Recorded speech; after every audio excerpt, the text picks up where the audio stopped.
मंगलाचरण करेंगे। ओम नमः सिद्धेभ्याय जय श्री ओम नमः सिद्धेभ्याय जय श्री ओम नमः सिद्धेभ्याय। मंगलम भगवान वीरो मंगलम गौतमो गणी मंगलम कुंद कुंदाद्यो जैन धर्मोस्तु मंगलम। सर्वमंगल मांगल्यम सर्व कल्याण कारकम प्रधानम सर्वधर्माणां जैनम जयतु शासनम। जैनम जयतु शासनम जैनम जयतु शासनम।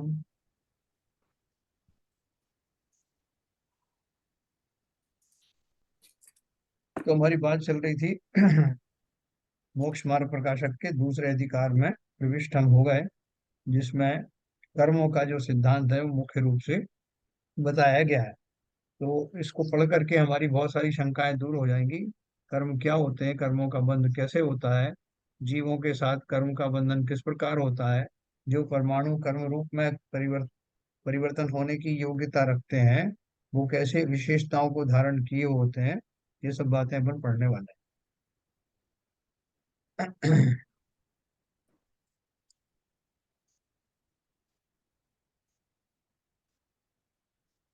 तो कल अपन ने एक बात पढ़ी थी इसमें, नवीन परमाणुओं का कर्म रूप होना तो रागादिक से ही होता है और अनादि पुद्गल परमाणुओं की कर्म रूप ही अवस्था है। वहां निमित्त का क्या प्रयोजन है। तथा यदि अनादि में भी निमित्त माने तो अनादिपना रहता नहीं, इसलिए कर्म का बंध अनादि मानना है ना। तो जो कर्म का जो बंध अनादि है से चला आ रहा है, और कुछ वस्तुएं ऐसी हैं जो अनादि काल से जो है बंधी हुई है एक दूसरे, जो पुद्गल स्कंध की बात कर रहे हैं, क्योंकि जो कर्म है वो पुद्गल तो है ही। और उनमें से भी पुद्गल किस प्रकार के होते हैं, 10 प्रकार के। अपन ने पढ़ा था कि नौ कर्म आदि कैसे होते हैं, जय इसने प्रणानी योग परिचय में अपन ने पढ़ा था ना। कर्म कितने प्रकार के होते हैं, उसमें नौ कर्म कौन से होते हैं, ये सब अपन ने विस्तार से पढ़ा था, देखिए।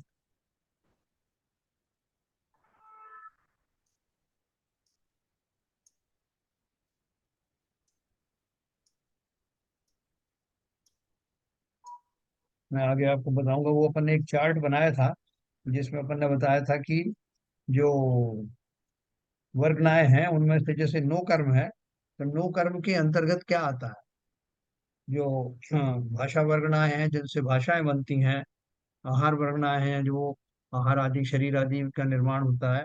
नो कर्म जो है, नो कर्म वर्गनाओं में से शरीरों का निर्माण होता है, तेजस शरीर का निर्माण होता है, औदारिक शरीरों का निर्माण होता है, वैक्रियक शरीरों का निर्माण होता है। और कर्मण वर्गनाओं से कर्मों का जो है, कर्मों का बंध होता है, जो कर्म रूप में परिवर्तित होते हैं, ज्ञानावर्णी दर्शनावर्णी। तो ऐसे अपन ने कर्मों की विशेषता पढ़ी थी, अभी आगे भी पढ़ने वाले हैं अपन। तो यहाँ बोल रहे हैं कि कोई ये बोलता है कि रागादिक का कारण तो द्रव्य कर्म है और द्रव्य कर्म का कारण रागादिक है। तब वहां तर्क किया है कि ऐसे तो इतरेतराश्रय दोष लगता है, वह उसके आश्रित और वह उसके आश्रित, कहीं रुकाव नहीं है। तब उत्तर ऐसा दिया। क्या उत्तर दिया। इस प्रकार इतरेतर इतरात्रस्य दोष नहीं है। नैवम अनादि प्रसिद्ध द्रव्य कर्म संबंधस्य तत्र हेतुत्वे नोपादानात्। क्योंकि अनादि का स्वयं सिद्ध द्रव्य कर्म का संबंध है, उसका वहां कारण पने से ग्रहण किया है। जब इस बात को आगे उन्होंने खुलासा किया है, ऐसा आगम में कहा है, तथा युक्ति से भी ऐसा ही संभव है कि कर्म के निमित्त बिना पहले जीव को रागादिक कहे जाएं तो रागादिक जीव का एक स्वभाव हो जाए, क्योंकि पर निमित्त के बिना हो उसी का नाम स्वभाव है। स्वभाव की क्या परिभाषा है, जिसमें किसी तरह का कोई दूसरे पदार्थों का योगदान ना हो, जिसमें कोई पर वस्तुओं का किसी भी तरह का कोई प्रभाव ना हो, और वो अपनी ओरिजिनल कंडीशन में बिना किसी निमित्त आदि के रहे, उसका नाम स्वभाव। तो बोल रहे हैं कि अगर हम ऐसा माने कि कर्म का जो निमित्त जीव को हुआ, हाँ, उसके बाद में कर्म के निमित्त बिना पहले जीव को रागादि कहे जाएं। बोले साहब कर्म तो बाद में आए, जीव के तो रागादिक पहले से ही थे। तो अगर ऐसा मानेंगे तो रागादि पहले से थे, इसका मतलब क्या हुआ कि वो उसका स्वभाव थे। कर्मों का जो है हम निमित्त मान नहीं रहे हैं, तो निमित्त नहीं मान रहे, बोल रहे हैं कि राग आदि तो हमेशा से ही थे सब, कर्म वर्म का आने से कुछ फर्क नहीं पड़ा। तो इसका अर्थ हो गया कि वो जीव के स्वभाव में ही राग आदि थे। तो रागादि जीव का एक स्वभाव हो जाए, क्योंकि पर निमित्त के बिना हो, उसी का नाम स्वभाव। जैसे जल होता ना, तो जल जो है गर्म हो जाता है, अपन बोलते हैं जल का शीतल स्वभाव है। तो बोले गर्म क्यों, कैसे दिख रहा है, हाथ डालो तो जल जाता आदमी। तो बोले अग्नि के संस्कार से गर्म जो है हो गया है। बाकी अगर आप अग्नि का संस्कार हटा लेंगे तो जल जो है अपने आप ही थोड़े समय में अपने स्वभाव में अर्थात शीतलता को प्राप्त होता। लेकिन अगर गर्मी ही उसका स्वभाव मान लिया जाए, तो अग्नि जो है, हाँ, लगाओ चाहे मत लगाओ वो तो गर्म है ही। उसी तरह से अगर कर्मों का निमित्त ना माने, तो जीव का सौर उसके बिना ही राग आदि से युक्त जीव को माना जाए, तो ऐसा मानना पड़ेगा कि जीव स्वभाव से ही रागी द्वेषी है, जो कि सही नहीं। इसलिए कर्म का संबंध अनादि ही मानना। तो बोल रहे हैं कि उसका नया संयोग नहीं हुआ है, कि जीव को अभी अभी संयोग हुआ है, इसलिए वो जो है वो आ गए हैं, और जीव का स्वभाव तो राग आदि में पहले से ही था। तो बोल रहे हैं कर्म जो है उससे अनादि काल से संयुक्त है। जो हमारे जो जीव हैं, तो जब तक शुद्ध अवस्था को प्राप्त नहीं होते, तब तक ऐसा मान के चलिए कि वो अनादि काल से ही उनका शुरू से ही कर्मों के साथ संबंध बना हुआ है। इसलिए रागादि भाव भी अनादि काल से उपस्थित हैं। लेकिन जब वो संस्कार हट जाते हैं, कर्मों के संस्कार हटते ही राग द्वेष भी समाप्त हो जाते हैं, जैसे मैंने आपको अग्नि का और जल का उदाहरण। इसलिए कर्म का संबंध अनादि ही मानना। अगर नहीं मानो, बोले साहब पहला तो ये जीव जो है सिद्ध स्वरूप ही था, फिर वो कर्म चिपक गए उसमें, तो फिर वो संसारी हो गया। ऐसा नहीं। तो जो धारणा है, जो दर्शन है, जैन दर्शन में क्या बताया कि जीव अनादि से ही कर्मों से संयुक्त है, और उसी के फलस्वरूप राग आदि उसके साथ में दिखाई देते। यहाँ फिर प्रश्न है कि न्यारे न्यारे द्रव्य और अनादि से उनका संबंध ऐसा कैसे संभव है। ये बोल रहे हैं, प्रश्न पूछा है कि अलग अलग तरह के द्रव्य हैं और उनका अनादि काल से संबंध है, अलग अलग तरह के कैसे। जैसे जीव अलग द्रव्य है, उद्गल अलग द्रव्य है, और उनका आप बोल रहे हो अनादि काल से संबंध है, तो ऐसा कैसे संभव। समाधान दिया, जैसे मूल ही से जल दूध का। दूध और जल में कब से मिला हुआ है, किसी ने मिलाएगा, कोई ग्वाला जो है बहुत पहले पहला हो पैदा हुआ हो सृष्टि में, और उसने मिला दिया तब से चला आ रहा है। तो बोले नहीं। जैसे मूल ही से जल दूध का, सोना किट्टिका का, सोना के अंदर में वो जो है कालिमाएं रहती हैं, बहुत सारी दूषण रहते हैं। तुष कण का, जो अन्न है उसमें वो छिलका आदि जो है, भूसा आदि कब से है, किसी ने डाला है क्या उसमें। तथा तेल तिल का, जो तिलों में तेल भरा हुआ है, वो किसने भरा, वो कब से है, तो अनादि काल से ही वो देखा जाता है। नवीन इनका मिलाप हुआ नहीं है ना। अपन कह सकते हैं साहब कि इतने साल पहले जो है तिल्ली में तेल नहीं था, और उसके बाद में तेल भर दिया गया, या जो है वो दूध में पानी नहीं था और पानी फिर डाला गया, या जो है जो खदान से निकलने वाले जो पत्थर आदि हैं उनमें जो मिश्रण होता है, वो अभी अभी किसी ने किया है। तो इस बोल रहे हैं, वैसे ही अनादि से जीव कर्म का संबंध जानना, नवीन इनका मिलाप हुआ नहीं है। फिर तुमने कहा कैसे संभव है। अनादि से जिस प्रकार कई भिन्न द्रव्य हैं, वैसे ही कई मिले हुए द्रव्य भी हैं। इस प्रकार संभव होने में कुछ विरोध तो भाषित नहीं हो। और बोले एक कौन प्रश्न सा। है आप, हाँ बोलिए। ये जल बोलिए। और दूध का जो एग्जाम्पल दिया है, हाँ। तो अब ये दो स्थितियां बनती हैं। हाँ। जैसे दूध किसी भी पशु से निकाला जाता है, भैंस का, गाय का। हम्म। एक तो ये है कि उस दूध में ऑलरेडी पानी मिला हुआ निकला हुआ है। हाँ। अगर इसको नहीं मानते, उसको दूध को शुद्ध दूध मानते हैं बिना जल के, तो जब उसको दोबारा से उसको ऐड किया जाता है तब जल मिलता है।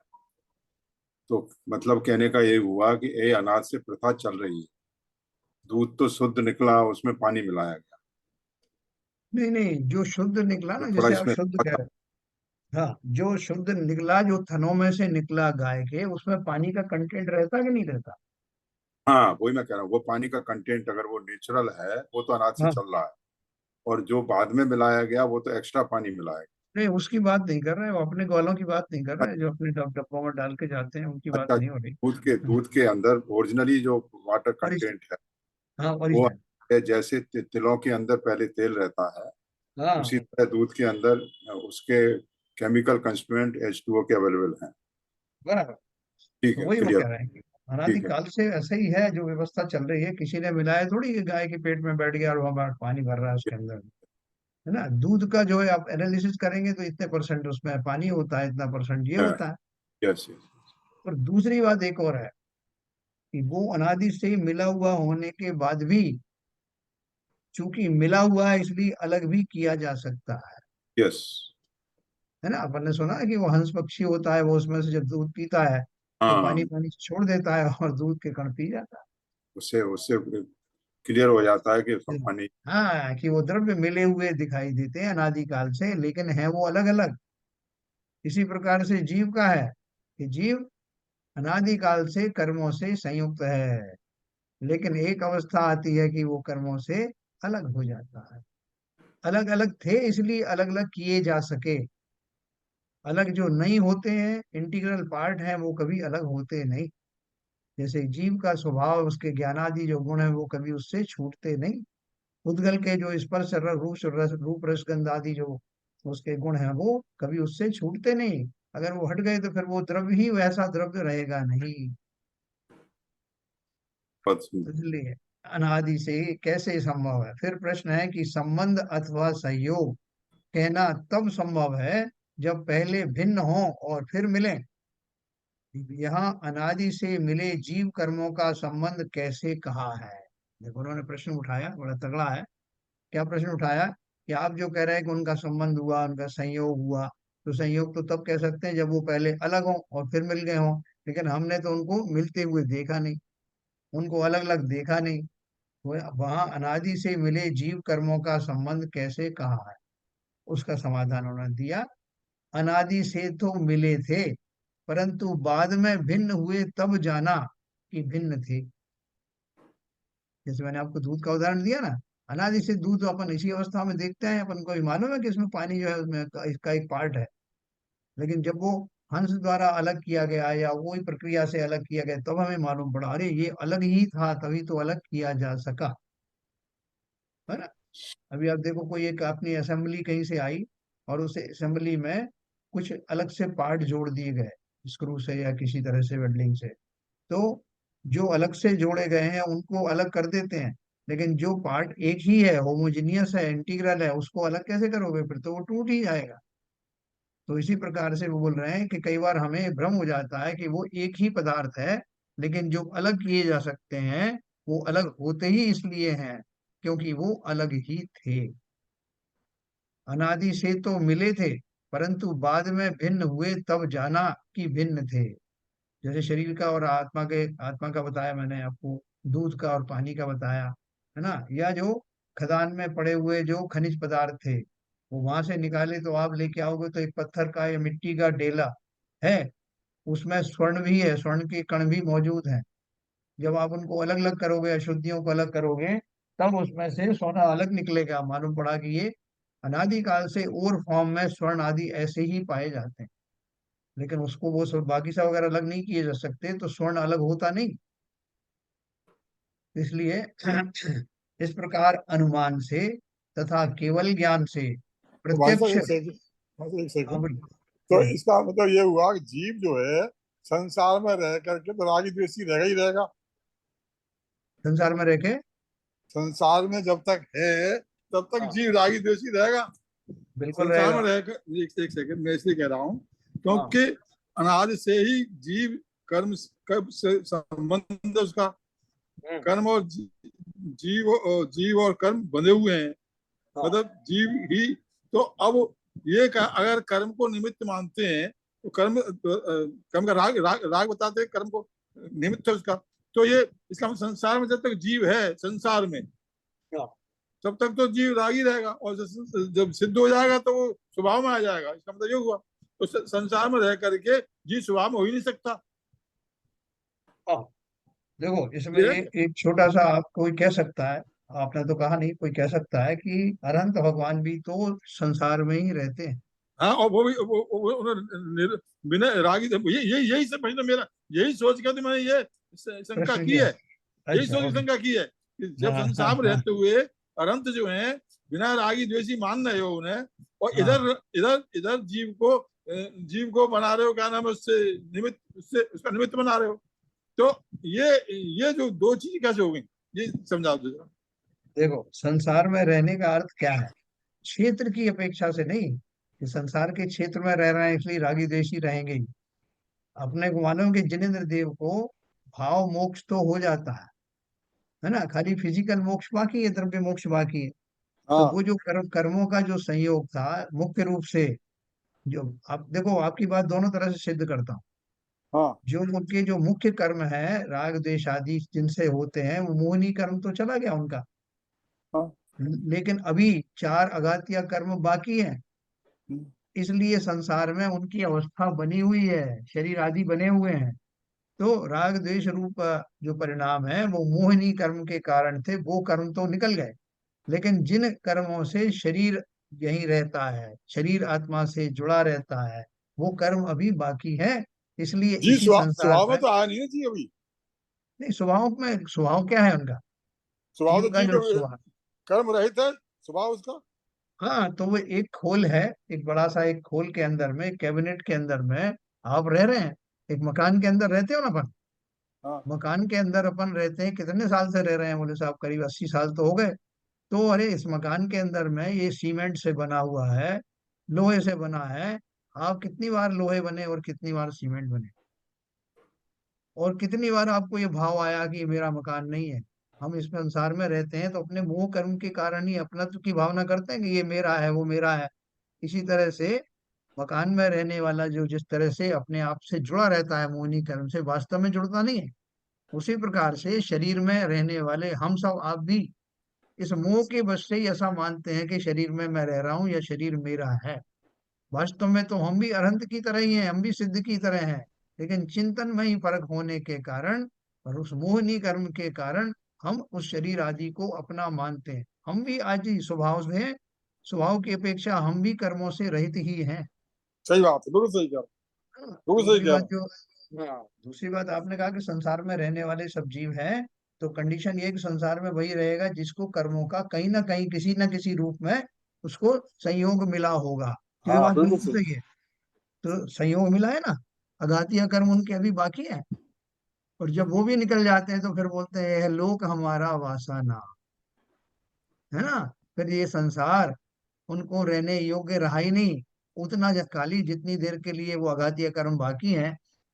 स्वभाव तो उनका निखर के आ गया, क्योंकि मोहनी कर्म चला गया, उन्हें पूरा विश्वास हो गया कि मैं शरीर नहीं हूँ, और इसका वो एंजॉयमेंट भी करते हैं। लेकिन जो अभी कर्मों की ट्रेसेस बाकी है, अघातिया कर्मों की, वो जब तक है तब तक जीव यहाँ है, और उसके बाद में यहाँ से निकल जाए। सही देखो, बात। वो कहते हैं कि जो भारी होता है ना, जैसे आपका एक हीलियम का एक गुब्बारा है, उस गुब्बारे को आपने बांध दिया या उसके ऊपर में कुछ बोझा रख दिया, तो वो ऊपर उड़ के जाएगा नहीं। बोझा हटते ही है ऊर्ध्व दिशा की ओर गमन करेगा, उसे कोई रोक नहीं सकता। उसी प्रकार से इस जीव के साथ थोड़ा सा भी कोई कर्म अगर संयोगित है, तब तक भी वो ऊपर ऊर्ध्व दिशा में जाएगा नहीं। जैसे ही आखिरी ट्रेस कर्म की आयु आदि और वेदनी कर्म समाप्त होते हैं, तो आत्मा फिर रुकता नहीं, बाकी के साथ राजू क्रॉस करके मोक्ष में विद्यमान हो जाता है। ठीक है ना। तो संसारी अवस्था का अर्थ यह है कि संसारी अवस्था के भी दो भाग हैं। जैसे अनंत जीव जो है वो क्षेत्र की अपेक्षा तो संसार में रह रहे हैं, क्योंकि शरीर अभी यही है, और शरीर से उनका बाह्य संयोग अभी कर्म रूप में बना हुआ है, नो कर्मादि। ठीक है सर, मैं आपकी बात क्लियर हाँ कर पाया? हाँ बिल्कुल सही, बिल्कुल सही। चलिए, तो देखो, इस प्रकार इन जीव कर्म का अनादि संबंध है। ललित जी है ना आज? हैं। हाँ, तो देखना ललित जी, इसमें कुछ आपको लगे तो बताना।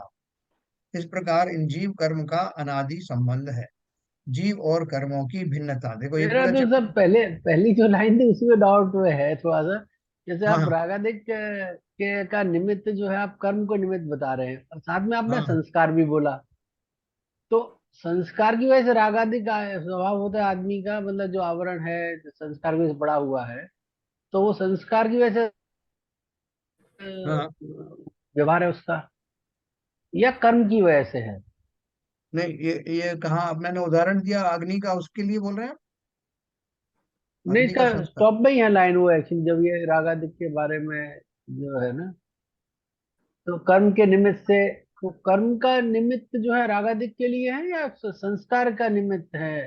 संस्कार है निमित्त रागादिक स्वभाव के लिए। देखो, जीव रागादिक क्यों है? संस्कार की वजह से है। हाँ देखो, निमित्त जो है, निमित्त तो निमित्त ही है।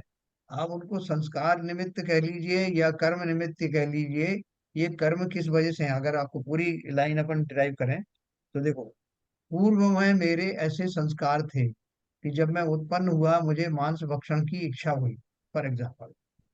तो लोगों ने कहा ये जीव हमारे कुल में पैदा हुआ है, लेकिन इसकी इच्छा जो है मांस खाने की बहुत होती है, पता नहीं क्यों होती है। तो फिर किसी ने कहा कि साहब इसके पूर्व जन्म के संस्कार। तो संस्कार का अर्थ क्या है? कि पूर्व जन्म में इस जीव ने जो अभ्यास किए थे, जो इसकी आदतें पड़ी हुई थी, वही तो संस्कार है। तो वो संस्कार उनकी आदतों वश तो हुए, लेकिन जब वो आदत पड़ती किससे है? राग आदि के कारण ही पड़ती है आदत। जिस समय, जिस पिछले काल में उसने उनसे राग किया, उसमें उसको अच्छा लगा, उसकी भी फिर और संतति है कि क्यों किया। तो वो, जब उसने उसमें बहुत विशेष रस लिया, तो उसकी उस समय में खाने की आदत पड़ गई पिछले जन्म में, और वो नहीं, उस संस्कार समय लेकर जैसे के। उस समय ऐसा बोल सकते हैं कि वो जो है ग्रहित संस्कार की वजह से जो है उसको ये अ, हुआ कि भाई हाँ ये खाने में चीज अच्छी है, और उसके संस्कार पड़ गए, और अगले भाव में एज ए कैरी फॉरवर्ड हो गया। कैरी फॉरवर्ड हो गया। हाँ, तो ऐसे ही है। ऐसा ही तो है, अनादिकाल से कर्मों की संतति चली आ रही है। ये एक ही भाव की बात नहीं है। ये तो, जैसे तो हम अपने आदमी का जो स्वभाव है, जीव का स्वभाव जो रागादिक है, वो कैसे कर्म की वजह से बोलेंगे, संस्कार की वजह से बोलेंगे? नहीं, देख, संस्कार किसे कहते हैं? संस्कार किसे कहते हैं? संस्कार की संतति भी कर्म से ही जुड़ी हुई। संस्कार क्या है? अभ्यास, आदतें। तो आदतें कहाँ से जुड़ी हुई हैं? जैसे अब मेरी आदत है कि मैं जब शास्त्र सभा में बैठता हूँ साहब, मुझे नींद आ जाती है। तो क्यों हो जाती है? तो ऐसा पता नहीं है, तो शुरू से ही जब से मैं बैठता हूँ तब से ही ऐसा आ रहा है। तो आप किसी से पूछोगे इसका रीजन क्या है, तो वो दो कारण बता सकता है कोई। एक तो कहेगा आपकी दर्शनावली कर्म का उदय हो रहा है, उदय है, इसके कारण आपको नींद आती रहती। कोई बोलेगा पूर्व में आपके संस्कार ऐसे थे। अभी दोनों में बातें, दोनों की परिभाषा मैंने आपको बता दी। कि पूर्व भाव हम्म। के संस्कार का अर्थ यह है कि पहले मैं ये अभ्यस्त रहा हूँ, जब जब जिनवाणी का पठन पाठन कहीं हुआ है, मुझे अंदर ऐसे भाव आते हैं कि सो जाए, इसमें बैठने की जरूरत नहीं। कोई ऐसा कहेगा नहीं साहब पूर्व कर्म के उदय के कारण उसको ऐसे भाव आते हैं। अब आप इन दोनों में कनेक्शन करिए, कौन सी बात सही है, या दोनों ही सही है? हाँ, दोनों ही सही है। बस, हम्म। क्योंकि कर्मों की संतति आज से नहीं है। संस्कार तो हो सकते कुछ भाव पहले ही पड़े हों, आपने हो सकता है उससे हम्म। पहले ऐसे संस्कार नहीं थे। अभी बहुत सारे जीव जो है मुसलमान भी हैं, वो भी जो अच्छे लोगों के साथ में रह करके कालांतर में धीरे धीरे करके वो उनके संस्कार सीख जाते हैं, और वो शाकाहारी भी बन गए, पूजन आदि भी करते हैं, सौम्य भाव भी हो गए हैं। तो अब इसमें दो चीजें हैं। एक तो उनके पूर्व के संस्कार थे, वो हट गए, और उसमें निमित्त बने कौन से? उनका कोई कर्म का उदय ऐसा आया, कोई पुण्य कर्म का उदय आया, कोई उन्हें जाति स्मरण आदि हो गया, जिसके कारण से उनके संस्कार बदल गए। तो मेरे ख्याल में ये डिस्कशन जो यहाँ हो रहा है हाँ केवल इसलिए सिद्ध हो रहा है कि जैसे आदमी पैदा कैसे हुआ, पहले कैसे आया, मतलब उसके माँ बाप पहले आए कि वो कैसे आए, तो मतलब ये जो उस बात को बहुत से लोगों ने सिद्ध किया है उल्टे सीधे तरीके से। तो हाँ, उस बात को काट करने के लिए कि ये अनादिकाल का है, और ये अनादिकाल से चला आ रहा है, और ये अनादिकाल से चला रहेगा, और ऐसे ही कर्म चलते रहेंगे, ये बात को सिद्ध कर रहे हैं आज मेरे ख्याल में। आप बिल्कुल सही कह रहे हैं, आप यही सिद्ध करने की कोशिश की, लेकिन अब वो कुछ डाउट आए हैं तो अपन को यथा समय में उनको एड्रेस करना पड़ेगा। तो आप बात बिल्कुल सही कह रहे हैं, वो पंडित जी ने वही टॉपिक लिया है, ये उसका टॉपिक का हेडिंग भी यही है। देखो क्या लिखा है हेडिंग, हेडिंग में लिखा है कर्म बंध का निदान। और उसमें आगे एक और आएगा अभी टॉपिक, ये देखो कर्म के अनादिपने की सिद्धि, है ना। टॉपिक ये है, शैलेंद्र जी ने सही पकड़ा, उसमें ये लिखा है कि ये कर्म कब से है जीव के साथ, बोले अनादिकाल से है। क्योंकि अगर वैसा ना हो तो फिर आप ट्रेस करते जाओ, फिर साहब इससे पहले कर्म कौन से थे, उसके पहले के कर्म कैसे थे। और हो सकता है कि पहले तो कभी जीव शुद्ध रहा हो, फिर अचानक से कर्म आ गए और वह अशुद्ध हो गया हो। तो उन्होंने यही सिद्ध किया कि ये कर्मों को कभी, उसका शादी कोई काल नहीं है कि कब से वो कर्मों से जीव संयुक्त हुआ, ये अनादि काल से ही ऐसा है। तो मतलब इसका ये हुआ सर, जी जो पूर्व जन्म के साथ में जीव के साथ जो कर्मांड शरीर आया है, जो कर्म हाँ बंधे हुए आए हैं, हाँ। तो उन्हीं को उन्होंने संस्कार के शब्द से डिफाइन किया है नहीं कि नहीं, पूर्व। अभी आप संस्कार में मत जाइए। अभी तो उतना ही जो वो बता रहे हैं उतना ही पढ़िए, नहीं आप कंफ्यूज हो जाएंगे। खाली इतना आप समझिए कि जीवों के कर्म का संबंध अनादि काल से है, किसी ने उनको मिलाया नहीं है। और वो तब तक बने रहेंगे जब तक कि जीव शुद्ध होने के योग्य पुरुषार्थ नहीं करेगा, करेगा, अर्थात ठीक। और पुरुषार्थ वैसे से शादी। वैसे ये वाली बहस अपने पास में कई बार हुई कि जैसे जो हाँ हमारे संस्कार आते हैं, तो हाँ हम कहते हैं कि ये कर वो संस्कार की वजह से मतलब मतलब क्रोधी है, या फिर उसके कर्मों की वजह से क्रोधी है, या उसका अभी इस बार स्वभाव ऐसा हुआ क्रोधी है। तो उसमें रीजनिंग अपन ने लास्ट टाइम में भी यही की थी कि निमित्त सारे ही हैं उसमें।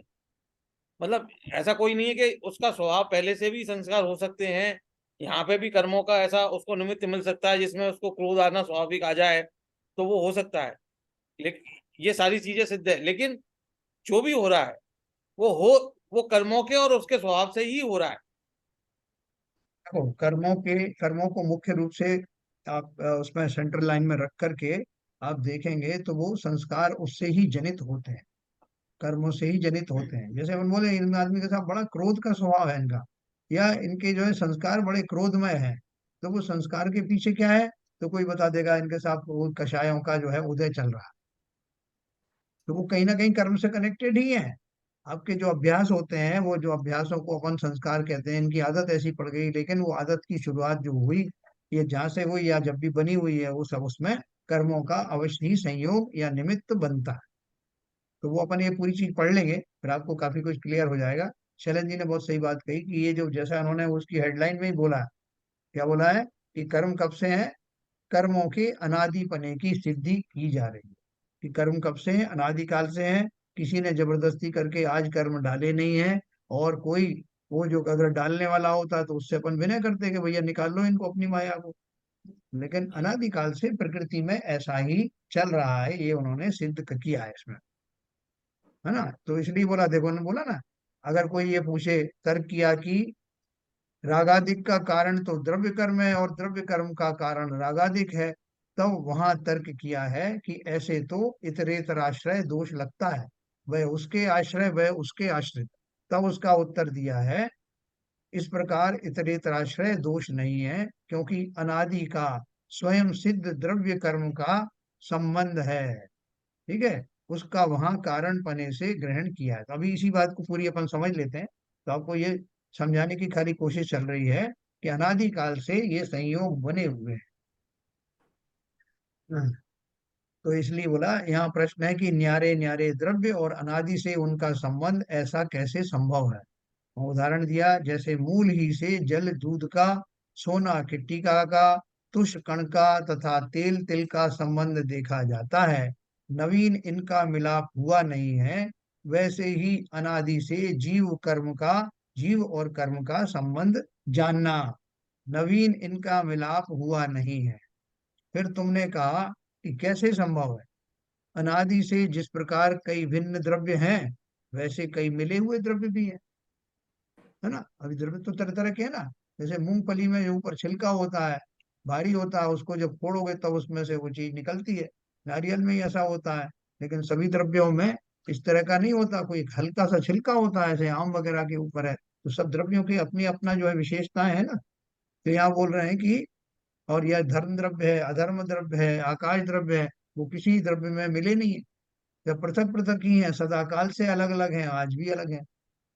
लेकिन कुछ द्रव्य ऐसे हैं जैसे जीव और पुद्गल है, उन्हीं में ये विशेषताएं हैं कि वो एक दूसरे में मिले हुए दिखाई देते हैं वहां भी अलग अलग। और हमारा भ्रम जो है, वो सारा हमारी जो कवायद है वो इन दो द्रव्यों के बीच में ही है। ठीक है। तो अनादि प्रकार से बोले संभव कैसे नहीं है, अनादि से जिस प्रकार कई भिन्न द्रव्य हैं, वैसे ही कई मिले हुए द्रव्य भी हैं।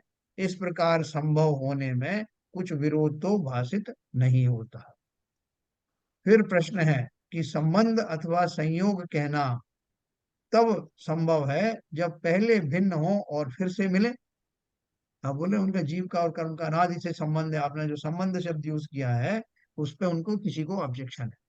तो उन्होंने क्या बोला कि संबंध अथवा संयोग तो आप तब कह सकते हैं जब पहले अलग हो और फिर मिले। यहाँ तो अनादि से मिले जीव कर्मों का संबंध कैसे कह रहे हो? क्या प्रश्न उठाया उन्होंने कि ये तो अनादिकाल से हम ऐसे ही देख रहे हैं, मिला हुआ देख रहे हैं, तो आप कैसे कह रहे हो कि जिनको जो है वो अलग अलग द्रव्य हैं और मिले हुए हैं, आपको कैसे पता? तो वो उनका समाधान दिया, अनादि से तो मिले थे, परंतु बाद में भिन्न हुए तब जाना कि भिन्न थे, तभी तो भिन्न हुए, इसलिए पहले भी भिन्न ही थे।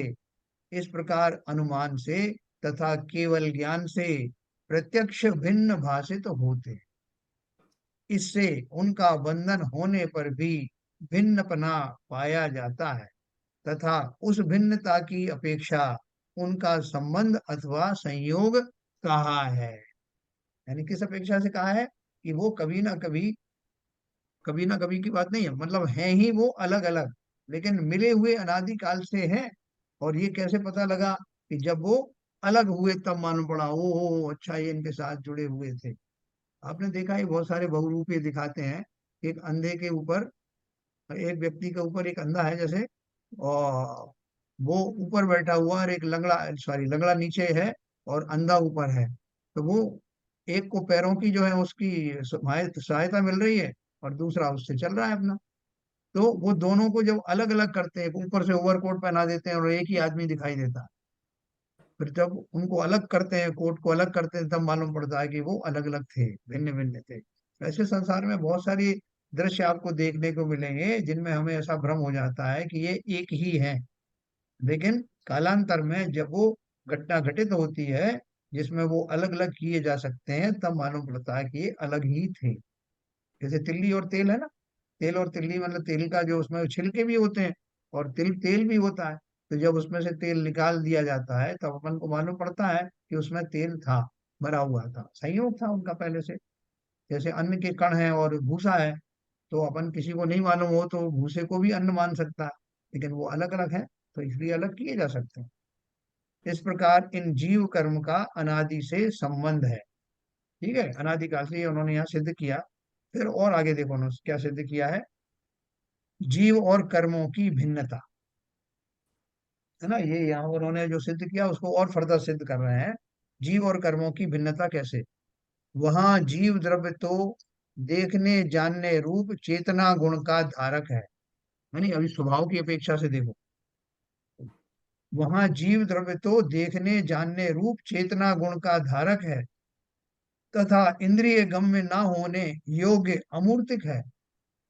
बोले कैसे पता भाई कि उसमें चेतना गुण है या इंद्रिय गम्य जो है इसमें वो दिखाई नहीं देता, ये कैसे पता?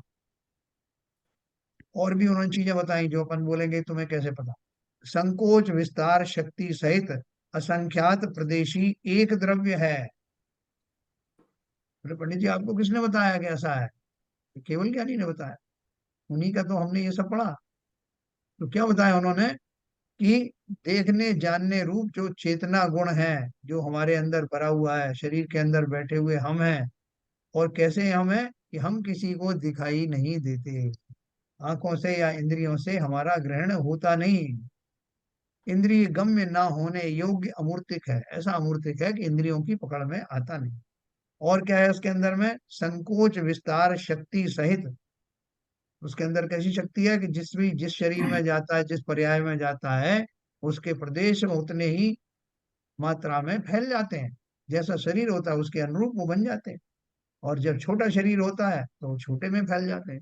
तो संकोच और विस्तार ये उसका गुण है, ऐसी शक्ति के सहित है। और असंख्यात प्रदेशी एक द्रव्य है।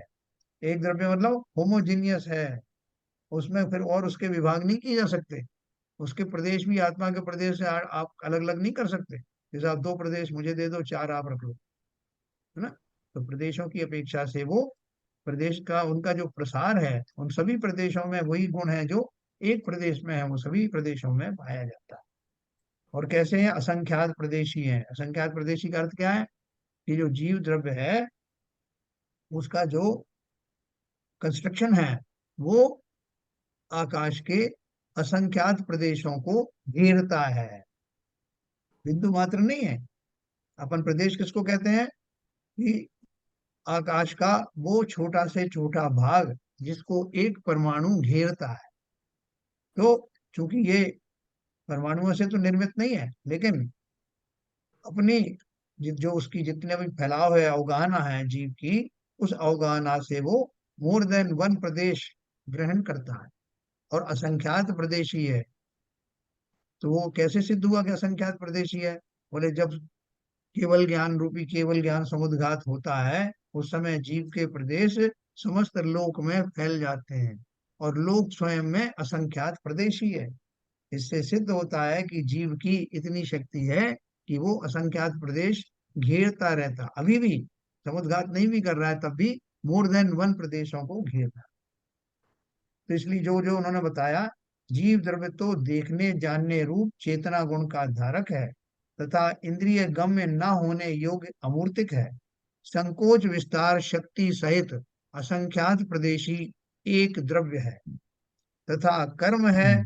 अभी देखो, कर्म है और जीव में भेद बता रहे हैं। तथा कर्म है वह चेतना गुण रहित जड़ है और मूर्तिक है। वो दिखाई देता ना। अरे कर्म तो हमें दिखाई नहीं दे रहा, आप बोल रहे दिखाई देता। हमको नहीं दिखाई देता, क्या है? अवधि ज्ञानी को दिखाई देता है, मने पर्याय ज्ञानी को दिखाई देता है, केवल ज्ञानी को दिखाई देता है ना। तो उनको तो जो मूर्तिक है वो भले ही हमको हमारी आंखों से हमारी इंद्रियों से ग्रहण नहीं होता, लेकिन ज्ञानादि की विशेष उगाड़ में वो दिखाई देता है। लेकिन आत्मा नहीं दिखाई देती, आत्मा सिर्फ केवल ज्ञान में ही पूर्णतः अनुभवन में आती है। और मूर्तिक है अनंत पुद्गल परमाणुओं का पिंड है। कौन है पुद्गल पिंड? कर्म की बात कर रहे हैं, कर्म की बात कर रहे हैं कि कर्म कितना है? पुद्गल परमाणुओं का पिंड है। क्यों? तो वो कर्माण वर्गणाएं है ना, वर्गणाओं का समूह होता है। तो वो समूह होता है उसमें जो पुद्गल परमाणुओं से मिल करके उनकी रचना होती है। इसलिए एक द्रव्य नहीं है। जो कर्म है वो एक द्रव्य नहीं है, उनमें अलग अलग वर्गणाओं से मिल करके वो कर्म बनता है। उनके अंदर वो एनर्जी होती है वर्गणाओं वाली, और वो कई कई प्रकार के कर्मों से आते हैं। तो बोले कि एक हमारी वर्गना का बंध हुआ, हमारे ऐसे कर्मों का बंध हुआ, तो पूरा समूह के समूह आता है और कई कई पुद्गल परमाणु मिल करके वो स्कंद में कन्वर्ट होते हैं। इस प्रकार ये जीव और कर्म है, इनका अनादि संबंध है। दोनों में अलग अलग स्वभाव है, एक मूर्तिक है एक अमूर्तिक है, और दोनों एक चैतन्य है एक अचैतन्य है। ठीक है। और एक जैसा जीव द्रव्य एक है, होमोजीनियस है, एक है, मोनोलिथिक है, ऐसा पुद्गल नहीं होता। पुद्गल कभी भी एक परमाणु स्वतंत्र रूप से रहता नहीं, ऐसा साइंस में भी कहा है। तो वो तुरंत ही आसपास के परमाणुओं को मिलाकर स्कंद का निर्माण कर लेता है, जिसको साइंस की भाषा में मॉलिक्यूल कहते हैं। तो ये उनके दोनों के बीच में भेद बताया। इस प्रकार ये जीव और कर्म है, इनका अनादि संबंध है, तो भी जीव का कोई प्रदेश कर्म रूप नहीं होता। अरे बोले साहब, अनादि काल से रह रहा है, लेकिन जीव और कर्म में जो अलग अलग ही बने हुए हैं, ऐसा कैसे हो सकता है? ऐसा हो सकता है? आप मकान में रह रहे हो, कितने साल से रह रहे हो, कोई सीमेंट नहीं बना, कोई लोहा नहीं बना, कोई पानी नहीं बना, तो जो संभव है कि नहीं, फिर भी रह रहे हो साथ में। तो इसलिए वो बोल रहे हैं कोई भी प्रदेश कर्म रूप नहीं होता, और कर्म का कोई परमाणु जीव रूप भी नहीं होता। तो मालूम पड़ा कि एक दिन वो हमारी घर की दीवार बोलने लगी कि चलो मैं भी आपके साथ चलूंगी। अपन बड़े ताज्जुब में पड़ गए, अरे दीवार बोलने लग गई है, एक एक पत्थर बोलने लग गया। और ये सारे जो है मेरे साथ जाने को आतुर हो रहे हैं। ऐसा कभी हुआ क्या? क्योंकि वो तो जड़ है, तो जड़ की जड़ता कभी जाने वाली नहीं, और चैतन्य की चैतन्यता कभी बुझेगी नहीं। कर्म का कोई परमाणु जीव रूप नहीं होता, अपने अपने लक्षण को धारण किए भिन्न भिन्न ही रहते हैं। जैसे सोने चांदी का एक स्कंद हो, देखो अभी सुनना, जैसे सोने चांदी का एक स्कंद हो, तथापि पीतादि गुणों को धारण किए सोना भिन्न ही रहता है, और श्वेतादि गुणों को धारण किए चांदी भिन्न ही रहती है। ऐसा वैसे भिन्न जानना। तो आपके जाओगे उस सुनार के पास में, ज्वेलर के पास, तो वो देख के बता देगा आपको कि साहब इसमें खोट है, इतना खोट है। बोले अरे तुम्हें कैसे पता? बोले साहब हमने कुछ उसकी तरीके खोज रखे हैं, देखो एक कसौटी पत्थर पर मैं घिसता हूँ तो प्योर स्वर्ण होता है, उसकी लाइन ऐसी आती है, उसमें चांदी की मिलावट वाले की ऐसी आती है, पीतल की मिलावट वाले की ऐसी आती है। इसमें हो ना हो इतना इतना परसेंटेज में फला फला धातु है, या गला के देख लो, सब अलग अलग हो जाएगा। है ना, पेट्रोल डीजल ये सब जो क्रूड ऑयल से निकलते हैं, सबकी अलग अलग जो है प्रॉपर्टी होने से वो सब अलग अलग कर दिए जाते हैं। जब एक क्रूड ऑयल आता है तो क्रूड ऑयल ही कहलाता है। उसमें कहाँ पेट्रोल है, कहाँ डीजल है, कहाँ छिपा हुआ है, वो सब बाद में, क्योंकि अलग अलग चीजें उसमें मिली हुई थी, इसलिए अलग अलग करके निकाली गई। ठीक है साहब, इसमें किसी कोई डाउट नहीं होगा मेरे ख्याल से। अभी देखो, अब वो अपन बोले ये बंद हुआ कैसे, पूरा मैकेनिज्म बताया पंडित जी ने। क्या बताया? अमूर्तिक आत्मा से मूर्तिक कर्मों का बंधन किस प्रकार होता। ये बहुत फेमस क्वेश्चन। तो बोलते हैं एक तरफ तो आत्म द्रव्य है जो अमूर्तिक है, दिखाई तक नहीं देता, और दूसरा मूर्तिक द्रव्य है, पुद्गल आदि है, वो मूर्तिक हैं। तो दोनों का मेल तो है नहीं किसी भी तरह से गुणों में, लेकिन फिर उनका आपस में बंधन कैसे हो जाता है? तो देखो यहाँ प्रश्न है कि मूर्तिक मूर्तिक का तो बंधन होना बने, अमूर्तिक मूर्तिक का बंधन कैसे बने?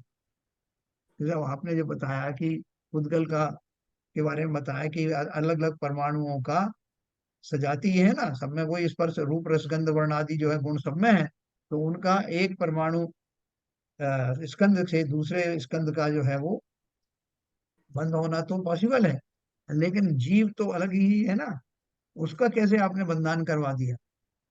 तो उसका उन्होंने उत्तर दिया, समाधान दिया। जिस प्रकार व्यक्त इंद्रिय गम्य नहीं है, ऐसे सूक्ष्म पुद्गल तथा व्यक्त इंद्रिय गम्य है, ऐसे स्थूल पुद्गल उनका बंधन होना मानते हैं। उसी प्रकार जो इंद्रिय गम्य होने योग्य नहीं है, ऐसा अमूर्तिक आत्मा और इंद्रिय गम्य होने योग्य मूर्तिक कर्म, इनका भी बंधन होना मानना। तो क्या बताया उन्होंने? जिस प्रकार व्यक्त इंद्रिय गम्य नहीं है, ऐसे सूक्ष्म पुद्गल, कैसे पुद्गल हैं जो आंखों से या इंद्रियों से दिखाई नहीं देते, बहुत सूक्ष्म है, ऐसे सूक्ष्म पुद्गल तथा व्यक्त इंद्रिय गम है, कुछ ऐसे भी हैं जो दिखाई दे रहे हैं। अभी हमको धूल के कण दिखाई नहीं देते हैं, जब आते हैं तब वो इतने कम आते हैं, इतने हल्के होते हैं, हमको पता ही नहीं चलता कि हमारे जो लैपटॉप के ऊपर में धूल जमा हो गई। जब वो इकट्ठी होती तब हमको दिखाई देता है। और वो किसमें, लैपटॉप तो हमें दिखाई दे रहा है कि स्थूल है, लेकिन धूल के जो बारीक कण है, बहुत बारीक है, वो हमें दिखाई देते नहीं। तो मुझे वो बोल रहे हैं कि जब उनमें ऐसे सूक्ष्म और जो दिखाई देने वाले दोनों में बंद हो रहा है कि नहीं हो रहा है, व्यक्त इंद्रिय गम्य नहीं है ऐसे सूक्ष्म पुद्गल तथा व्यक्त इंद्रिय गम्य ऐसे स्थूल पुद्गल, उनका बंधन अपन होना मानते हैं। उसी प्रकार जो इंद्रिय गम्य होने योग्य नहीं है, ऐसा अमूर्तिक आत्मा और इंद्रिय गम्य होने योग्य मूर्ति कर्म, इनका भी बंधन होता है, ऐसा मानिए। तथा इस बंधन में कोई किसी को करता तो है नहीं, जब तक बंधन रहे तब तक साथ रहें, बिछुड़े नहीं, और कारण कार्यपना उनका बना रहे, इतना ही यहाँ बंधन जानना। यहाँ बंध का अर्थ क्या है बता रहे हैं? बंध का अर्थ वो एक में एक नहीं हो जाना है, कि बिल्कुल एक दूसरे के बिल्कुल एक हो गए, इंटीग्रल पार्ट बन गया, वो कभी होता नहीं होमोजेनियस नहीं होता, है।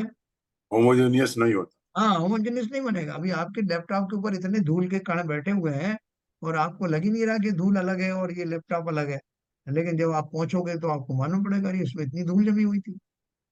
तो उसी तरह से जो भिन्न द्रव्य हैं वो भले ही भिन्नता को आपको मालूम ना पड़े, लेकिन भिन्न तो है ही नहीं। हमारे शरीर के अंदर कितने बैक्टीरियाज हैं और कितने जो है वो वायरस हैं। वो सवेरे वो उसमें रामदेव की सभा में वो बता रहे थे कि लगभग 2 किलो का वजन वाले, जिनसे सबका मिला के टोटल वजन 2 किलो होता है, इतने बैक्टीरिया और वायरस हमारे अंदर रहते हैं। किलोज में बताया, उन्होंने शरीर रिसर्च की तो। हुए हैं सर। शरीर शरीर के अंदर बैठे हुए हैं, एक हमें पता बार चल रहा है क्या? नेशनल ज्योग्राफिक चैनल पे जी। इसका पूरा माइक्रोस्कोप से दिखाया था शरीर के ऊपर कितने जीव चिपके हुए हैं। मतलब शरीर के जो अपने बाल होते हैं उनमें लदे हुए हैं। आप देख यस, के करोगे। ये तो तो ऊपरी सरफेस के है, अंदर में और देखो। अंदर तो अब मतलब अनंत जीव है। हाँ, आपके खून के अंदर है, आपकी जो है बोन्स के अंदर है, आपके यस यस। फेफड़ों के अंदर है, हर चीज में। तो वो कैसे आ गए? बोले साहब मुझे तो पता ही नहीं था ये रह रहे हैं, या मुझे लगा ही नहीं कि वो रह रहे हैं। तो इसका क्या प्रमाण है कि वो रह रहे थे? इसका प्रमाण है ना, जो केवल ज्ञान प्राप्त होता है तो परमोधारिक शरीर प्राप्त होता है। देखो अभी अपन ये भी कहते हैं कि साहब वो जो उसमें से बहुत अच्छे बहुत सारे बैक्टीरिया ये होते हैं कि वो स्वास्थ्य के लिए हितकर हैं। कुछ हमारे भोजन को डाइजेस्ट करने में काम आते हैं, कुछ हमें रोगों से लड़ने के काम आते हैं। तो कुछ हमारे फ्रेंडली हैं, कुछ नहीं है फ्रेंडली, मगर हैं तो सही ना। है। तो बोले वो फिर जो परमोधारिक शरीर जो होता है अरहंतों का, तो सब निगोदिया जीव, निगोदिया का अर्थ क्या है? वो सारे वायरस जो और ये सब जो है बैक्टीरिया सब निकल जाते हैं। तो बोले फिर उनके वो फ्रेंडली वाले वो भी चले जाएंगे जीव, तो फिर उनका भला कैसे होगा अरहंत देव का? बोले भैया वो भोजन में डाइजेस्ट में मदद करते थे, शरीर का को बनाए रखने में करते थे, या जो भी था। अब जब उनका ये स्थिति आ गई है कि ना तो भोजन कर रहे हैं, ना आहार है, ना निहार है, तो उस केस में उनको किसी की आवश्यकता नहीं, यहाँ तक कि वो शरीर की भी आवश्यकता नहीं। लेकिन जब तक आयु है तब तक वो आत्मा से लगा हुआ है, चिपका तो हुआ कोई बैक्टीरिया है ही नहीं तो कहाँ से रोग आए। है। है ना? तो ये सारी सिद्धियां आपको एक के बाद एक आप खुद ही निकालने लगोगे इसमें से। तो देखो इस प्रकार एक जीव को, हाँ सॉरी, तो उन्होंने बोला ऐसा उसी प्रकार जो इंद्रिय गम्य होने योग्य नहीं है, ऐसा अमूर्तिक आत्मा और इंद्रिय गम्य होने योग्य मूर्ति कर्म, इनका बंधन भी होना मानना, तथा इस बंधन में कोई किसी को करता तो है नहीं। धूल को किसने कहा कि जाके लैपटॉप से चिपक जाओ? है? कोई ने किया? लैपटॉप ने बुलाया? किसी ने किसी को बुलाया नहीं, सब अपने आप ही प्रकृति में ऐसा होता रहता है। जब तक बंधन रहे तब तक साथ रहे, बिछुड़े नहीं, और कारण कार्यपना उनका बना रहे, इतना ही यहाँ बंधन जानना। है ना? आप देखो कोई सरफेस है, कोई सरफेस ऐसी बहुत खुरदुरी सरफेस है, उसके ऊपर में धूल आदि ज्यादा जाके बैठ जाती है। कोई बहुत चिकनी सरफेस है, उसके ऊपर कम बैठती है। तो ये उनकी अपने अपना जो जिस तरह का स्थिति है, परिस्थिति है, उसके हिसाब से कम ज्यादा होता रहता है।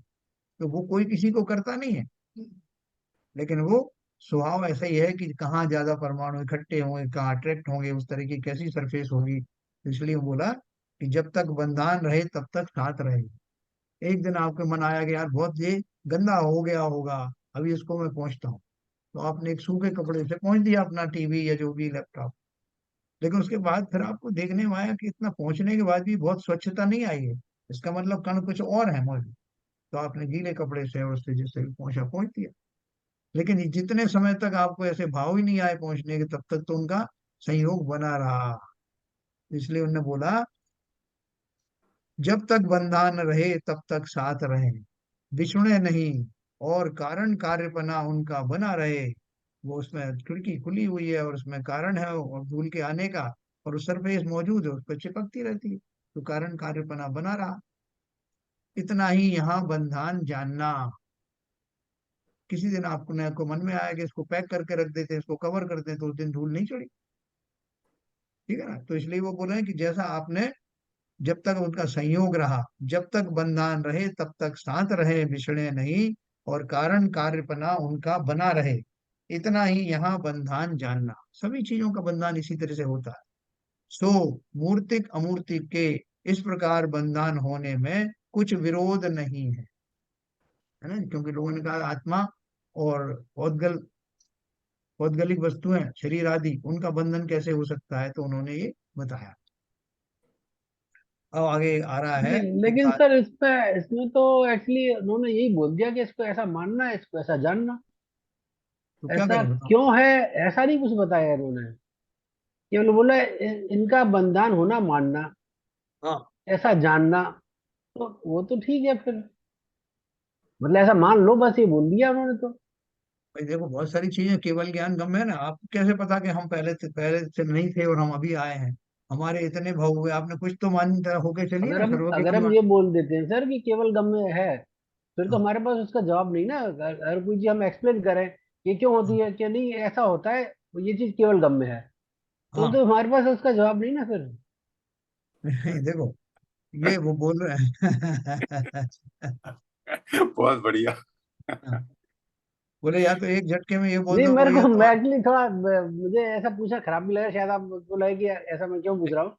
पर नहीं, नहीं, सही एक्चुअली ये है। चीज मेरे को, क्यों मैं बहुत क्यूरियस था कि शायद ये जो मूर्ति का मूर्ति दो अलग अलग चीज हो गई। जैसे पुद्गल, आप जो भी एग्जांपल दे रहे हैं, पुद्गल दे रहे हैं। हाँ, पुद्गल मूर्ति का सरफेस है, उसके पास धूल आएगी चिपक जाएगी, क्योंकि एक हाँ, सरफेस मिल रहा है उसको एक्चुअली। हाँ। अमूर्ति के पास तो कोई ऐसी चीज है नहीं कि आगे चिपक जाए कोई चीज। नहीं, नहीं, चीज मतलब क्या, सरफेस। अमूर्ति के हाँ, बाद जैसे सरफेस कर्म ऐसी। पुद्गल है, कर्म पुद्गल हाँ, है, और आत्मा तो अमूर्तिक है। हाँ। पुद्गल ने कोई मतलब है ही नहीं उसके पास तो कुछ भी। तो अब वो जो फिर भी ये पुद्गल द्रव चिपक जाते हैं। अब जो उन्होंने एग्जाम्पल दिए हैं वो पुद्गल पुद्गल के दिए हैं। पुद्गल पुद्गल तो ठीक है, वो सरफेस है, लैपटॉप पे धूल चिपक गई, दोनों सरफेस है चिपक गए एक्चुअली है। हाँ। अब मूर्ति का तो ये ऐसे एक्सप्लेन करे कि इसको मानो, इसको जानो ऐसा। भाई देखो, मूर्ति, यही तो प्रॉब्लम है कि जो आत्मा है उसके साथ में और कोई जो है द्रव्य उसके कंपेरेबल है नहीं। पुद्गल के तो बहुत सारी कंपैरिजन है कि वो पुद्गल से ही निर्मित है। लेकिन आत्मा के साथ में और कोई ऐसा द्रव्य नहीं है जो आत्मा जैसा ही हो। तो वहां आपको उनका बंधन होता हुआ भी दिखाई देता है। जैसे अपन बोलते हैं कि जब कोई चीज ज्यादा चिकनी होती है, तो चिकनी चिकनी होने पर वो चिपकती नहीं। तो इसलिए उसका एक रूल है। तो उन्होंने वो रूल कैसे निकाला, ये थ्योरी ऐसी निकली है कि वो आप करके देखो, 2 डिग्री अगर उसमें ज्यादा स्निग्धता है तो चिकने में चिकना चिपकता है, वरना नहीं चिपकता। रुक्ष रुक्ष में भी चिपकता है, आप उनको घर्षण करके चिपका दो तो चिपकता है। तो ये सारे एक्सपेरिमेंट करने के बाद में अपन को वो स्वभाव का ज्ञान होता है कि कैसे होता है। किसी ने बनाया तो है नहीं कि नहीं साहब अभी रूल चेंज कर दो, अभी जो है स्निग्ध स्निग्ध नहीं जोड़ेंगे चाहे कुछ भी हो जाए। लेकिन प्रकृति में जो होता है उसी का एनालिसिस किया जाता है कि वो हो रहा है, तो उसके ऊपर से अपन रूल बना देते हैं। कोई नई चीज तो बना नहीं सकते। अगर न्यूटन ने बोला कि अनादिकाल से जो स्टेव है ऊपर से नीचे गिरता है, उसने ऊपर तो भेजा नहीं उसको, उसने खाली जाना। उसी प्रकार से जीव के साथ में ऐसा बंध होता है, उसके लिए थ्योरी क्या लगाए। बोले अनादिकाल से उनमें ऐसा स्वभाव है कि जब जीव के इस तरह के भाव होते हैं तो पौद्गलिक परमाणुओं में इस तरह की हरकत होती है और वो आगे उसके बंधायमान हो जाते हैं। ये ऑब्जर्वेशन है। दर्शन किसे कहते हैं? प्रकृति का निर्माण किसी ने किया नहीं। अनंत केवली आदि कितने भी हैं, उन्होंने भी नहीं किया। खाली उन्होंने जाना कि क्या क्या घटनाएं होती हैं और कैसे कैसे होती। वो हमको एक्सप्लेन कर दिया कि ये होता है प्रकृति में। नहीं सर, आपने पिछले ग्रंथों में बताया था हाँ, आत्मा के अंदर कंपायमान होता है योग से। ये कर्मण परमाणु आते हैं, उनको अट्रैक्ट करके वो क्या कहते हैं, उससे चिपक जाते हैं। हाँ। ये आत्मा का गुण है कंपायमान होना। तो जैसे उन्होंने कहा, एग्जाम्पल दिया, लैपटॉप के ऊपर धूल धूल चिपक गई, लैपटॉप रखा है, धूल आके उस पर बैठ गई। इसी तरह आत्मा के अंदर जो कंपायमान हुआ योगों से, क्या कहते हैं, कर्मा बहुत के बढ़िया। परमाणु आए, वो चिपक गए। तो वो यस, थ्योरी तो आज भी स्टैंड करती है। वो थ्योरी भी है। यस, आप सही कह रहे हो। जो आश्रवादी होते हैं, आश्रवादी होने में आत्मा के प्रदेशों में जो प्रकंपन होता है, अब आप बोलो प्रकंपन क्यों होता है, ये उसका स्वभाव है आत्मा वो संसारी स्वभाव, अवस्था में। आत्मा का स्वभाव है, आत्मा का गुण है। तो वो प्रकंपन होने से, वो वाइब्रेशन होने से, जिस तरह मैग्नेटिक लाइन ऑफ फोर्सेस होने से लोह के कण उसकी तरफ खींचे चले आते हैं, है ना। और जैसे ही वो मैग्नेटिज्म खत्म हो जाता है, वो कणों का चिपकना बंद हो जाता है। उसी प्रकार से आत्मा, आपने सही एक पॉइंट बताया जो अपन यहाँ अप्लाई कर सकते हैं, कि आत्मा के प्रदेशों में निरंतर जो प्रकंपन होता है, जिसे हम योग कहते हैं, उसके कारण से वो जो धूल आदि से बने हुए कण हैं, ये रजकण जिसे कहते हैं, या कर्म कर्म रूप जो परमाणु है, वो सब यथा योग्य रूप से अट्रैक्ट होते हैं।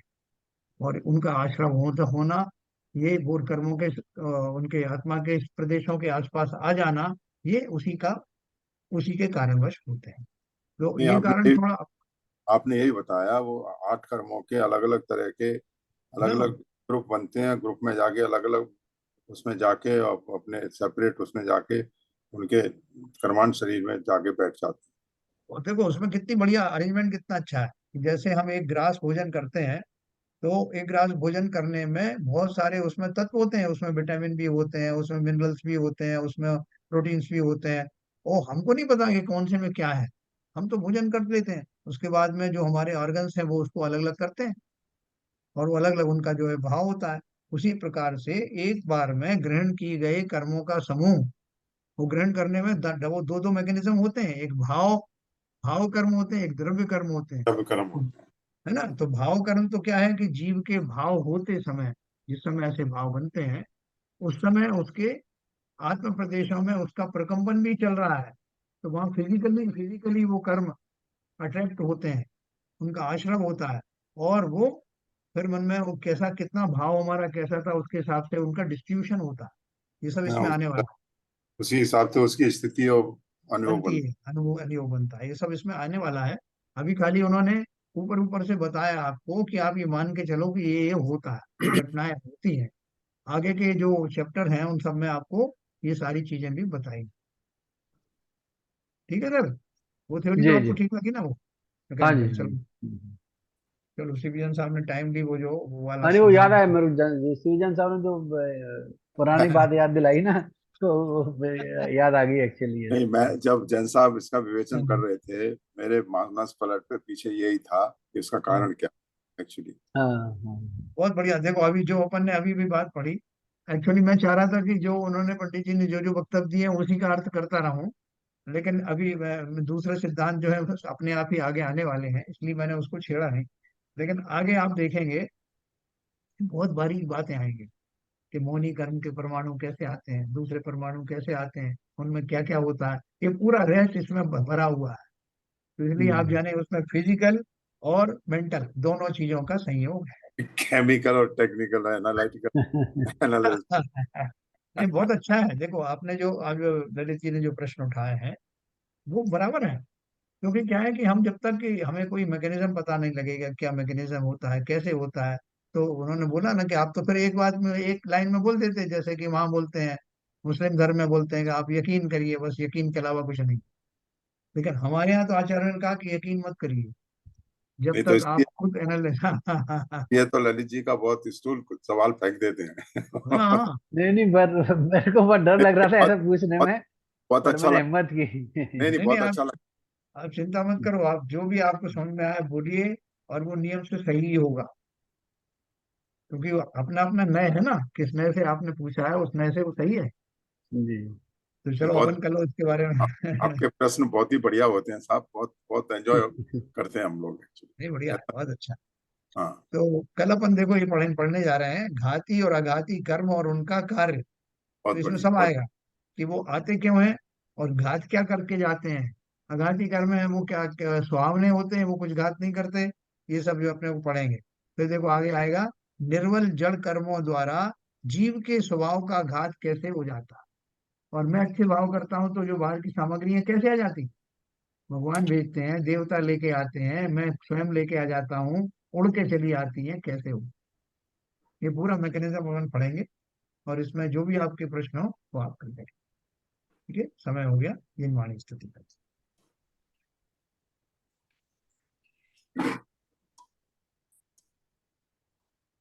मिथ्यातम नाश वे को ज्ञान के प्रकाश वे को आपा पर भास वे को भानु सी बखानी है। छहो द्रव्य जानवे को बंध विधि भानवे को स्वपर पिछानवे को परम प्रमानी है। अनुभव बताए वे को जीव के जताए वे को काहू न सताए वे को भवे और आनी है। जहाँ तहाँ तार वे को पार के उतार वे को सुख विस्तार वे को यही जिन वाणी है। हे जिनवाणी भारती तो हे जपू दिन रैन, जो तेरी शरणा गए सो पावे सुख चैन। क्या वाणी के ज्ञान से सूझे लोकालो, सो वाणी मस्तक धरो सदा देते हैं धो, सदा देते हैं धो। जिनवाणी माता की जय।